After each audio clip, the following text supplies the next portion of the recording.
You're welcome back. Time for Joy News Interactive. And as I said, Ivy is here. Ivy, take it away. This week has been an interesting one with loads of compelling news stories breaking. Well, from the swearing of the Chief Justice to the Supreme Court ruling of the Guantanamo Bay II to government sponsoring pilgrimage of Christians to Israel. There have been many events that have been in the news. Well, we're asking you what the biggest story this week has been.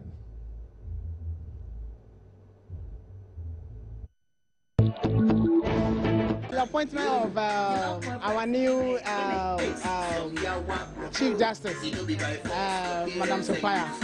I was so impressed because I know the woman way back some years and then how humble she is up to date. And I know that it's God that has brought her this far. And I'm so humbled for all of us to have her as a Chief Justice today in Ghana. Yeah, that's Papa J's own, Papa J, our former president, Rawlings. Yeah, his birthday.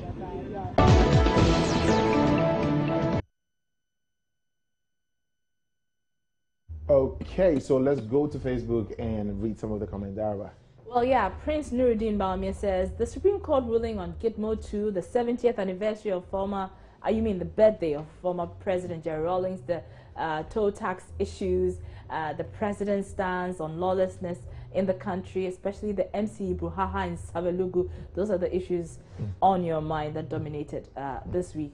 Baya Jeremiah writes, number one, the ex-Gitmo detainee, Bin Atef, married in Ghana. Oh, really? Is that the case? While your case of staying in Ghana is in the Supreme Court challenging legality and illegality, you are busy making plans to get married. Is this a big joke? We really can't confirm that. But his second point is, notorious Nigerian kidnapper holds valid Ghanaian passport. And his comment is, this looks funny. How did he manage to get that passport? What information or data was taken about him before issuing the passport? And his third issue is the Professor Butchie Committee report out, the findings and the recommendations.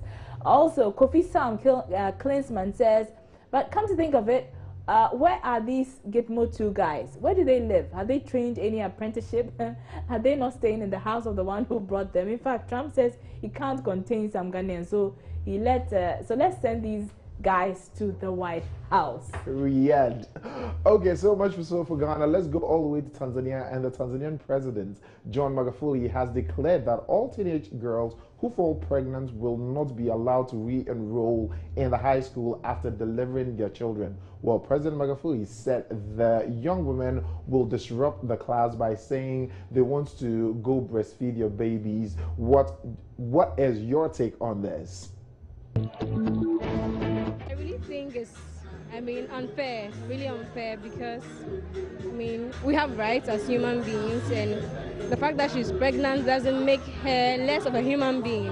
She has a right to further her education, so I don't know, it's an unfair rule. I don't know if it's accepted or it's something he just wants to start. He wants to start. Really unfair, and I don't think the citizens should really endorse what he wants to do. It's not good because everyone needs their destiny. Someone can give birth and go back to school and make his future. Giving birth, you can still continue your schooling. Yeah. So what he's saying, I don't buy it. For me, I think when you have a delivery, you can still continue your education because education has no end.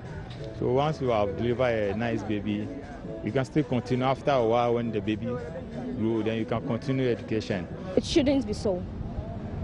Because let's say, as for me per se, if that happens to me, I would like to go back to school, and when he does that, he's infringing on my rights, because it's my right to go to school or have education. So when he does that, I don't think it's the right thing. Okay, let's go to Facebook and read some of the comments there. Okay, so Chrissy Adjua, she says, in this day and age, wahala. Hadora Mystical Brahma writes, I thank this president for his succinct solution to this canker. We can't just sit down like an overfed boa for these teenagers to have their way like that. Someone must act or speak in a frank manner like this president. And Chimaka Enyama says, man, you're totally wrong. Totally wrong. Yes, well, according to a study by the Catholic Relief Service, 98% of women between the ages of 15 and 49 years fall pregnant by accident. as in they are not sure how exactly they fell pregnant. Sounds a bit too odd for me, but what do you think about this? They don't know how it happened. Yeah, obviously, once you are still having sex, you should expect to get pregnant. Or unless, of course, maybe, I don't get it if they say they don't know how it happened. But, well, it can happen, maybe.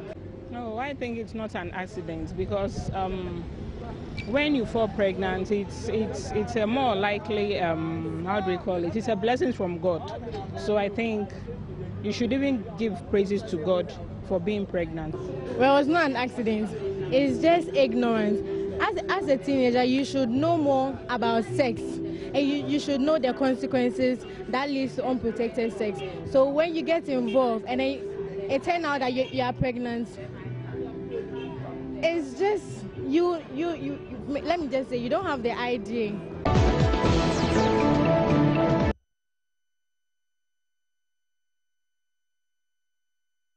Well, how exciting are the comments on Facebook? Let's check them out.